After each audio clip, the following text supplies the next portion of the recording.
Hello दोस्तों, एक बार फिर आपका स्वागत है आपके अपने YouTube चैनल एक्सेलेंट पर। आज यहाँ पर हम सीखने वाले हैं SQL का मोस्ट इम्पोर्टेंट फंक्शन जॉइन।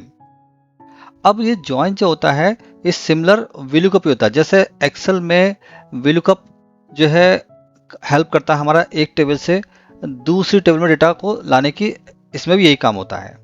ठीक है। अच्छा, जॉइन भी जो है कई तरह के होते हैं, left join, right join, inner join, outer join, self join. ठीक है। तो अभी हम शुरुआत कर रहे हैं लेफ्ट जॉइन से। तो चलिए इसको समझते हैं पहले एक्सेल में, फिर करते हैं सिक्वल में। तो हमारे पास देखिए टेबल है, टेबल 1, टेबल 2। अब टेबल 2 में क्या है कि 2 कॉलम एक्स्ट्रा हैं और मुझे क्या करना है कि यहाँ पर मुझे 2 कॉलम इंसर्ट करने हैं। तो पहले क्या करूँगा, मैं ये 2 कॉलम के लिए यहाँ पे 2 कॉलम ऐड करूँगा और उसके बाद लगाऊंगा VLOOKUP लाइक दिस। तो देखिए हमने क्या करा, यहाँ पर 2 कॉलम ऐड कर लिए और हमने VLOOKUP की हेल्प से डेटा हम ले आए। तो हमें सिटी और मोबाइल नंबर लेकर आना था, तो हम यहाँ से ले आए। अब यही काम हम करने वाले हैं सिक्वल में। तो हमारे पास जो है, तो हमारे पास टेबल है। ठीक है। अब क्या करना है, हमने कोड लिखा कि सेलेक्ट स्टार्ट फ्रॉम टेबल। हमने करा लेफ्ट जॉइन करना है किससे, टेबल 2 से। ठीक है। अब देखिए जब आप जाते हैं एक्सेल पे, तो हमने क्या करा कि इनकी और इनकी हेल्प से हमने क्या करा कि क्योंकि ये दोनों यूनिक हैं और हमेशा हम यूनिक वैल्यू पे ही लगाते हैं हम लोग VLOOKUP। In the same way हम जॉइन भी जो है यूनिक वैल्यू पे ही लगाएंगे। तो क्या हमने क्या करा कि ये हमारे पास यूनिक है और ये ही यूनिक है, यानी नेम दोनों का यूनिक है। तो हम क्या बोलेंगे उसको कि जॉइन लगाना है इन दोनों पर। तो हमने बोला लेफ्ट जॉइन टेबल 2 करो और क्या करना है कि on table 1 dot name, table 1 का जो नेम है वो इक्वल होना चाहिए टेबल 2 के नेम के बराबर, डॉट नेम। इतना। अब इससे क्या होगा, जैसे मैं रन करूंगा, ठीक है, F5 करूंगा, देखिए ये दोनों टेबल मर्ज हो गई आपस में। लेकिन हमें तो क्या है, सिर्फ यही 2 कॉलम चाहिए हमको। ठीक है। तो इसके लिए क्या करेंगे हम लोग कि हम यहां पर बताएंगे कि टेबल अब जो पूरा बन गया। अब हम क्योंकि दोनों टेबल आपस में जॉइन हो चुकी हैं, तो अब हम लिखेंगे इस तरह से क्या कि जो टेबल 1 के जो नेम है, टेबल 1 डॉट नेम। ठीक है। जैसे कि यहाँ पर क्या है, ये टेबल 1 है तो ये ऐसे रहेगा, ये सारी टेबल 1 की जो वैल्यू ऐसे रहेंगी। बस टेबल 2 से क्या आएगा, ये 2 उठ के आएंगे सिर्फ। ठीक है। तो टेबल 1। ठीक है। अच्छा, इसके अलावा हम क्या कर सकते हैं कि अब हमें बार बार टेबल 1 लिखना पड़ रहा है, तो जैसे कि पिछली क्लास में बताया था कि एलियास हम यूज कर सकते हैं। तो यहाँ पर हम क्या काम कर सकते हैं, एक तो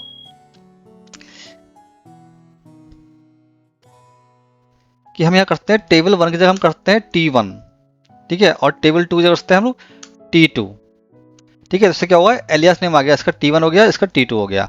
अब यहाँ पर हम क्या कर देंगे, यहाँ पर हम T1 कर देंगे हम, और यहाँ हो जाएगा हमारा T2। तो हमने क्या करा, ये एलियास नेम दे दिया हमने। अब देखिए रन करेंगे हम, तब भी वही आउटपुट आएगा। अब क्या होगा, हम लिखेंगे कि T1 की जो नाम है T1 डॉट नेम वो आ जाए, कॉमा उसके बाद T2 डॉट सिटी ये आ जाए, कॉमा T2 डॉट मोबाइल। ठीक है, ये आ जाए। उसके बाद बाकी सब चीज़ आ जाए किसकी, टेबल 1 की। तो T1 डॉट वैल्यू 1, कॉमा इस तरह से वैल्यू 5 तक हम इसको कर देंगे। ठीक है।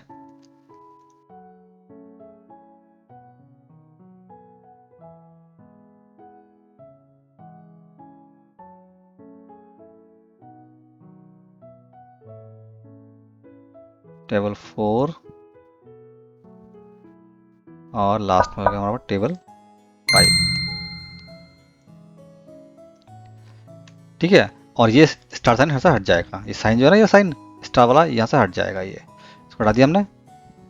तो क्या हुआ कि T1 का नेम आएगा, T2 से सिटी आएगी, T2 से मोबाइल आएगा, बाकी सब इसका रहेगा टेबल 1 का। अब इसको सेलेक्ट कीजिए इसको अब और एग्जीक्यूट कर दीजिए आप। ये देखिए वही आउटपुट आ गया जो यहाँ पर आ रहा था। सो इस तरीके से लगता है लेफ्ट जॉइन। इसके अलावा इसमें कुछ चीज़ों का ध्यान रखिएगा, जैसे कि अगर कोई वैल्यू मिसिंग होती है, तो सपोज कीजिए, देखिए जैसे यहाँ पर ना सेम चीज़ है, अब यहाँ पर चीज़ें मिस है, यहाँ पर आप देख रहे होंगे तो यहाँ पर चीज़ें मिस हैं। तो 8 और 9 मिस है, तो क्या होगा वहाँ पर जब हम इसका जॉइन लगाएंगे किससे, सेम चीज़ कॉपी कर लेता हूँ मैं और टेबल 1 का जॉइन लगाता हूँ मैं किससे, टेबल, ये टेबल 3 है, टेबल 1 का जॉइन जो है टेबल 3 से है, तो यहाँ पर कर दूंगा मैं टेबल 2 की जगह कर दूंगा टेबल 3। ठीक है, अब देखिए जॉइन लगेगा तो यहाँ पे क्या आ रहा है, NA आ रहा है, तो यहाँ भी देखिए NA आएगा। सेलेक्ट किया इसको मैंने और F5, देखिए ये आ गई। ठीक है, इस तरह से अगर कोई चीज़ जहाँ से हम लुकअप लगा रहे हैं वो अगर डुप्लीकेट है, जैसे कि यहाँ पर देखिए एम्प्लॉय 1 जो है डुप्लीकेट है, तो जब हम एक्सेल में लगाते हैं तो वहाँ पर क्या होता है कि सिंगल एंट्री आती है। ठीक है, लेकिन अगर हम इसका हम क्या कर रहे हैं, टेबल 1 का हम लगाते हैं जॉइन टेबल 4 से, तो यहाँ पर करता हूँ मैं इसको करता हूँ टेबल 4, तो टेबल 3 जगह टेबल 4 करता हूँ। तब क्या होगा, देखिए यहाँ पे 1 डबल टाइम है। ठीक है, तो क्या होगा, इससे जब चलाऊंगा इसको तो क्या होगा, मेरा जो एंट्री होगी वो रिपीट होने लगेगी। देखिए एम्प्लॉय 1 2 बार आ गया, जबकि एक्सेल में ऐसा नहीं होता, एक्सेल में तो एक ही बार आता है, लेकिन जॉइन में क्या होता है कि ये डुप्लीकेट रहता है। तो इसका तब इसलिए हम मेक श्योर करते हैं कि जब कोई टेबल बनाते हैं उसकी जो की हो वो यूनिक हो, और यूनिक करने के लिए हम क्या करते हैं कि हम प्राइमरी की यूज़ करते हैं जिससे कि वो रिपीट ना हो। इसलिए आपको मालूम पड़ जाएगा कि प्राइमरी की क्यों इंपॉर्टेंट होती है। ठीक है, तो ये हो गया हमारा। तो इस तरीके से हम जो है लेफ्ट जॉइन यूज़ कर सकते हैं। ठीक है, तो ये था हमारा लेफ्ट जॉइन। आशा करता हूँ आपको वीडियो पसंद आई होगी, और वीडियो पसंद आई तो वीडियो को लाइक कीजिए और चैनल को सब्सक्राइब कीजिए। मिलते हैं नेक्स्ट वीडियो में, सी यू सून, बाय।